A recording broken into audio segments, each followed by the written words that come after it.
Habari sasa hizi ndugu zangu watazamaji wa chaneli yetu ya TV ya Dr. Chikaramoto. Leo tuko hapa mbele yenu, tunaendelea na masomo yetu ya kila siku katika hii chaneli yetu ya TV ya Dr. Chikaramoto. Nyakati zote tumekuwa tukipeana elimu mbalimbali ambazo zinakuwa ni faida kwenu katika maisha yenu, mnajikwamua katika mambo mbalimbali ambayo yanawatatiza na ambayo yanawakuta kila siku.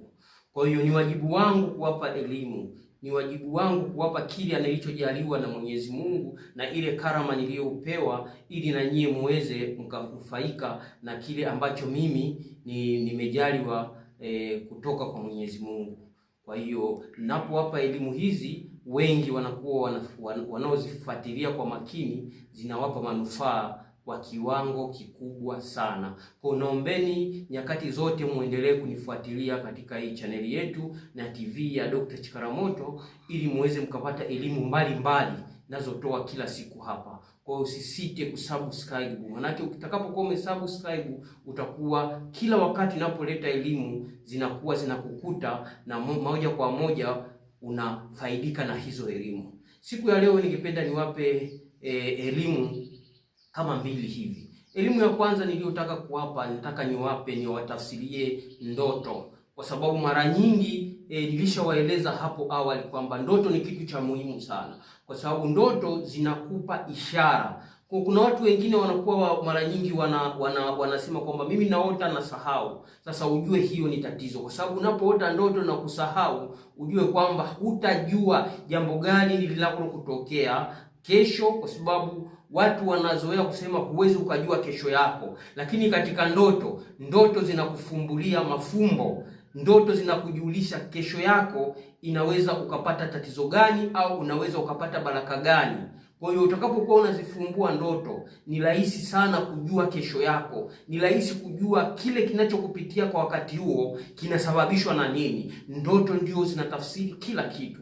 Kwa hiyo ninataka kuelewesheni kwamba msipuzie ndoto. Mtakapokuwa mmepuzia ndoto, kila siku mtakuwa mnakumbana na matatizo, mtakuwa mnakumbana na changamoto, alafu unashindwa kujua hizi changamoto, haya matatizo yametokana na nini. Kwa sababu ni watu ambao unakuwa unazipuzia ndoto, hao huzifuatilii ndoto au huzikumbuki ndoto. Hilo ni tatizo kubwa sana ambalo linawakumba watu wengi sana. Hakuna ndoto yoyote, ndoto mbaya unaweza ukaiota katika ulimwengu wa ndoto. Ndoto nzuri unaweza ukaiota katika ulimwengu wa ndoto. Sasa kama hauwezi ukatafsiri zile ndoto, ni rahisi sana ukatafuta watabibu, watu waliopewa kipawa na Mwenyezi Mungu wanaoweza kutafsiri ndoto.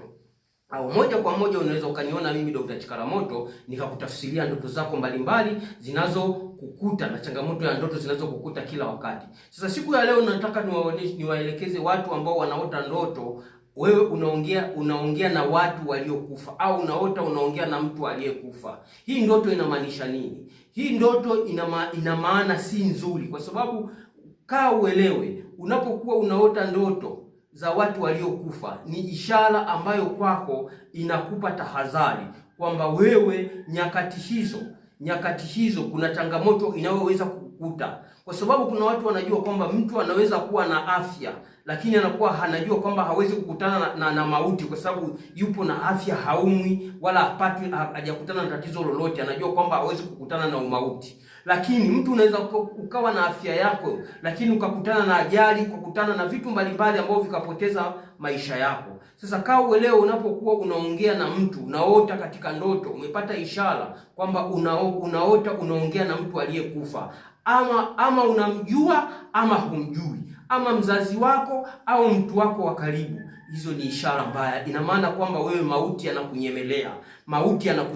Sasa kwa wakati huo huwezi ukajua mauti yatakukuta katika njia gani, katika mlango gani. Lakini unapokutana na mtaalamu ambaye anaweza kutafsiri ndoto, anaweza kuelekeza kwamba bwana, kuwa tahadhari na hili jambo, au kama una safari usifanye safari, kwa sababu wewe hiyo ndoto inaashiria kwamba kuna umauti, na huo umauti ni umauti ambao utakukuta katika mlengo huu, katika ajali au katika maradhi au katika kuuawa na mtu yoyote, au kukutana na kitu ambacho kitasababisha mauti katika maisha yako. Kwa hiyo ndoto, utakapokuwa unaota ndoto hiyo kwamba unaota mtu ambaye unamjua au humjui, unaongea naye katika usingizi, jitahidi kuwa na tahadhari katika kiwango kikubwa sana, kwa sababu mkae muelewe kitu kimoja.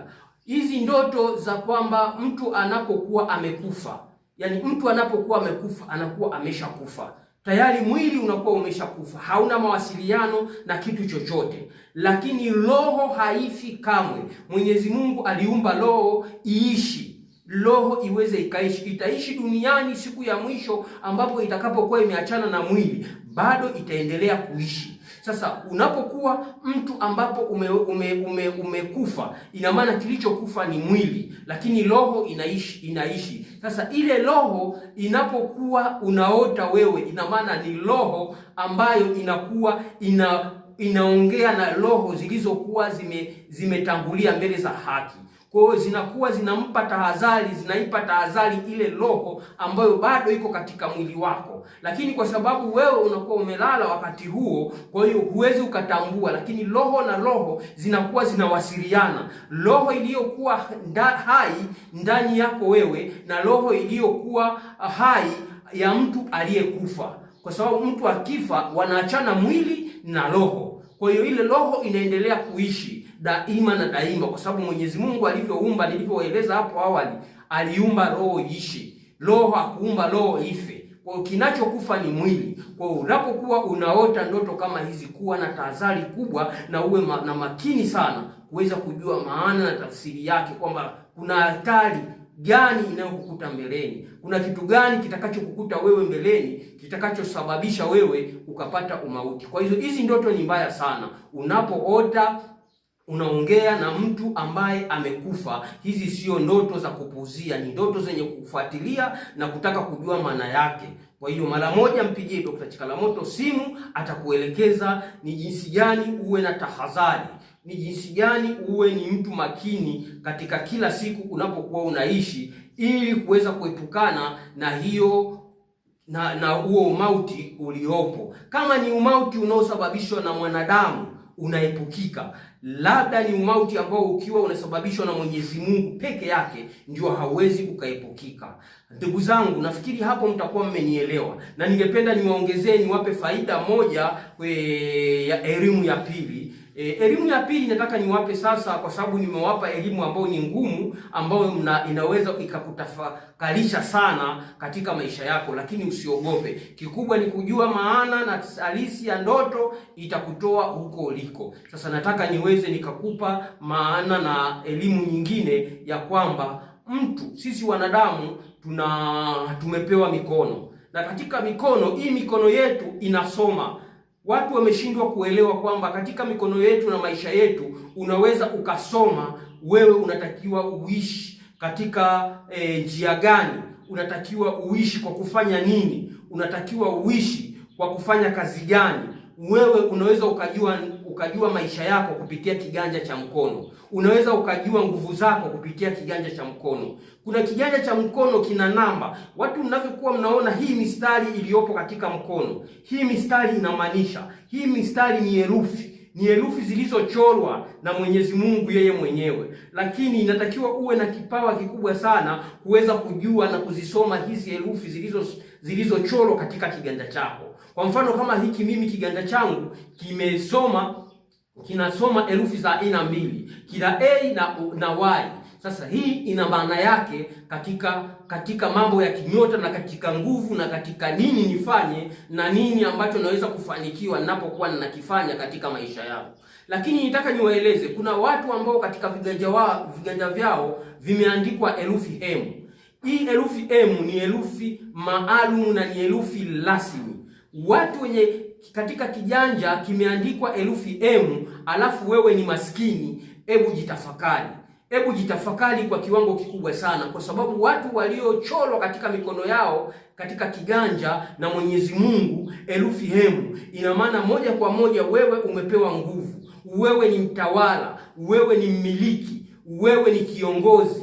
Kwa hiyo wewe haupaswi kuongozwa, wewe unatakiwa uwe mwenye maamuzi. Wewe unatakiwa uwe ni mtu mwenye kipato cha aina mbalimbali na kipato kikubwa kwa kiwango kikubwa sana.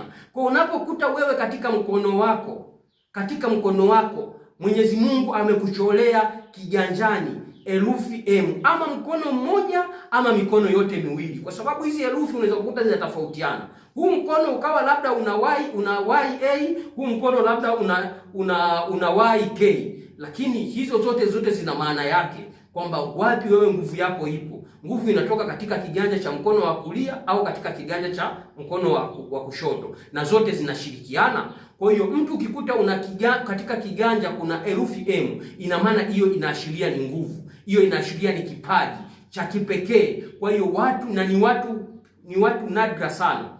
Sio kila mtu ana herufi M, lakini herufi M ina nguvu katika maisha yako. Kwa hiyo wewe angalia katika kiganja chako, angalia herufi yako, alafu utampigia Dr. Chikalamoto, atakwambia maana ya hizo herufi zilizopo katika kiganja chako. Kama unashindwa kuzisoma hizo herufi zilizopo katika kiganja chako, piga picha kiganja chako, mtumie kwa njia ya WhatsApp Dr. Chikalamoto, atakupa maana ya halisi ya hizo herufi, au atakusomea herufi zilizopo katika kiganja chako, na atakupa maana yake na nguvu zilizopo na kitu gani ukifanye, na wewe unatakiwa uwe mwanamke wa namna gani, na unatakiwa uishi maisha ya nyota ngapi.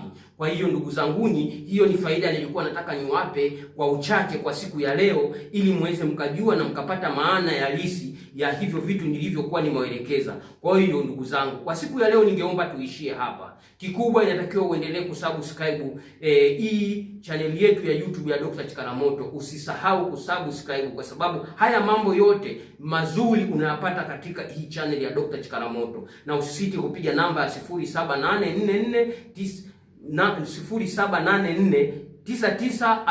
0784994048, utaweza kuwasiliana na moja kwa moja na Dr. Chikalamoto popote ulipo duniani. Dr. Chikalamoto utakapoweza kuwasiliana naye ndani ya masaa 24.